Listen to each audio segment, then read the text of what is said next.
Assalamualaikum warahmatullahi wabarakatuh. Waalaikumsalam warahmatullahi wabarakatuh. Good afternoon everyone. Good afternoon, Miss. How are you today? Alhamdulillah, we are good. Okay, good. I'm happy to read that. So, let's start our lesson by reciting basmalah. Bismillahirrahmanirrahim. Okay, before we start our lesson, let me check your attendance list. Who is absent today? No? Everyone present? Yes.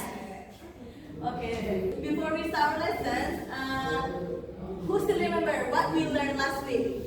Descriptive text So, what is descriptive text? is how to describe something. Text to describe something like animal, people, or something. So today we're going to learn about narrative text, about fantasy story. So what is narrative text? Apa itu narrative text?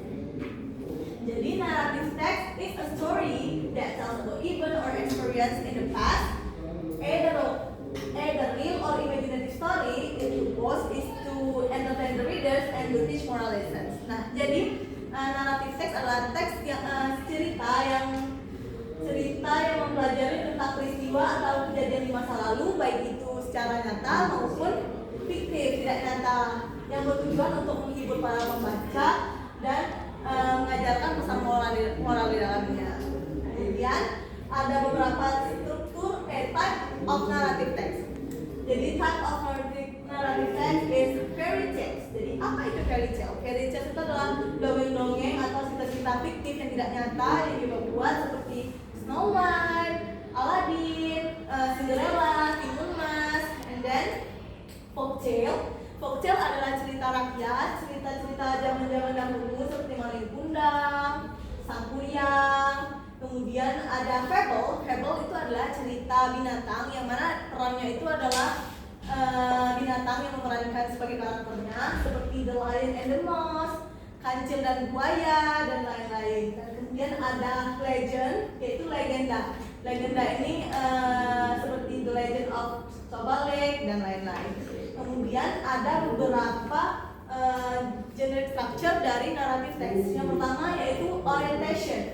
Apa itu orientation? Orientation adalah introduce the characters, the setting or time and place, and the situation of the story. Nah, jadi adalah orientation ini adalah pengenalan karakter atau latar. Di situ pengenalan karakter, kemudian tempat, waktu, dan situasi awal. Kemudian yang kedua ada complication. The main problem or conflict appears. Nah, di komplikasi ini adalah masalah dan problem-problem mulai muncul di komplikasi ini. Kemudian yang ketiga ada resolution. Resolution, the way the problem is solved. It can have happy or sad ending. Nah, di resolusi ini adalah cara penyelesaian masalah tadi, baik itu bisa happy maupun sad ending. Kemudian yang terakhir itu ada coda. Coda adalah closing part of a story that contains the moral lesson or message that can be learned from the story. Nah, coda ini adalah bagian penutup yang mana ada pesan moral dan pesan yang ingin disampaikan kepada pembaca. Nah, kalian harus ingat ya, urut-urutannya. Pertama orientasi, bagian pengenalan orientation, kedua komplikasi, kemudian yang ketiga resolusi, yang keempat itu coda. Kemudian ada beberapa karakteristik of narrative text. Karakteristik of narrative text itu ada pertama adverb of time. Jadi kalau kalian menemukan teks yang awalnya itu once upon a time, one day, ataupun long time ago, nah itu berarti Adverb of time. narrative text. Nah, kemudian yang kedua ada past tense. Karena cerita narasi ini menceritakan masa-masa lalu, jadi menggunakan past tense. He lived in the jungle, he saw a big house, and the other. Kemudian yang kedua ada spesifik karakter spesifik yang digunakan di dalam narrative text. Ada Aladdin, Snow White, Cinderella, Timun Mas. Kemudian ada action verb. Nah, menggunakan kill, cry, menggunakan action verb dalam teks naratif. Kemudian ada time conjunction. Time conjunction ini agar cerita tersebut urut. Ada then, that. Kemudian yang terakhir itu ada direct speech. Direct speech adalah kata langsung yang diceritakan oleh, yang disebutkan oleh karakter yang di dalam cerita. Contohnya, where are you crying my friends? Ditandai oleh tanda kutip 2. Kemudian, let's read Timun Mas story. Once upon a time in a village, a husband and wife wanted a child very much. Jadi, suatu ketika di desa hiduplah seorang suami istri yang sangat menginginkan seorang anak. One day, a green giant gave them a magical cucumber seed and said. Jadi suatu hari datanglah raksasa hijau memberikan benih timun yang ajaib kepada mereka dan berkata, I will give you a child, but you must give her to me when she turns 17 years old. Jadi katanya, aku akan memberikan kalian anak, tapi kalian harus mengembalikannya kepadaku ketika dia berumur 17 tahun, kata si raksasa tersebut. Kemudian the couple agreed. Sepasang suami istri tersebut menyetujuinya, dan after planting the seed, they found a baby girl inside the giant cucumber and named her Timun Mas. Dan dia menanam benih tersebut dan keluarlah anak bayi di dalam timun mas raksasa, dan mereka memberikannya nama Timun Mas. Dan kemudian Timun Mas grew into a beautiful kind girl when she turned 17. Nah, jadi Timun Mas tumbuh menjadi gadis yang cantik dan baik hati ketika dia berumur 17 tahun. The giant came back and said, it's time to keep your promise.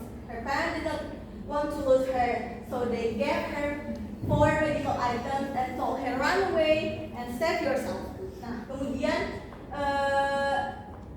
raksasa datang ingin mengambil anaknya dan mengatakan, mana janji kalian? Kemudian kata orang tuanya tidak ingin memberikan anak tersebut, dan orang tua tersebut memberikan 4 magical items dan bilang kepada anak tersebut untuk lari untuk menyelamatkan dirinya. Kemudian the giant chased Timun Mas.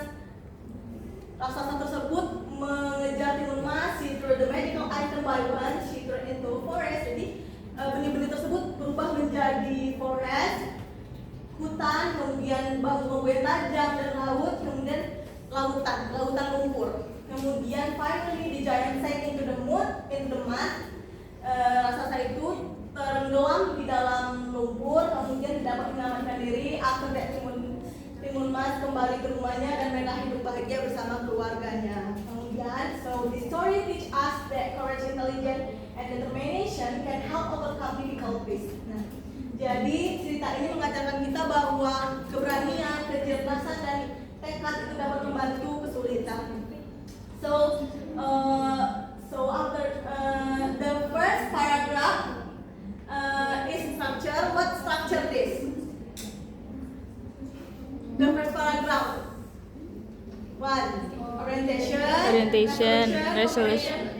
Okay, right. The first paragraph is Orientation. And then the second paragraph, because this mulai timbul permasalahan. Bagian apa?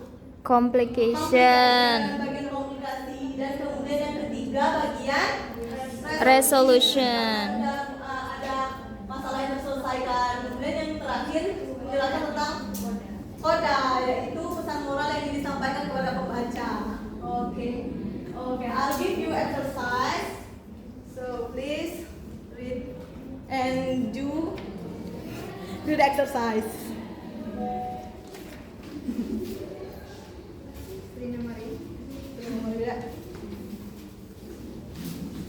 Okay, please read this story and answer the question.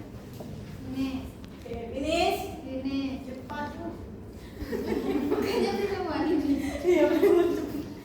Okay, finish. Finish. Time's up, students. So let's check together.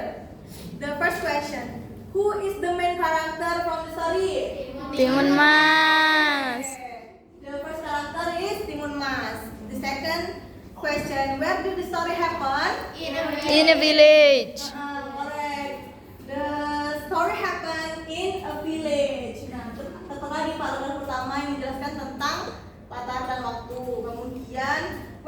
story happen? Once upon a time, What did the husband and wife want very much? a child. Jadi kedua suami istri itu menginginkan seorang anak. Kemudian why did the giant come back? To keep the To Oke, to keep the promise and take the timun mas. Nah, jadi raksasa itu kembali untuk mengambil timun mas. Kemudian how did timun mas save herself? Oke, she used magical item to beat the giant. Nah, kemudian paragraf pertama membahas tentang apa? What is paragraph called in the story? Orientation. Second paragraph. Complication. Third paragraph. Koda. Okay, give applause to Nabila.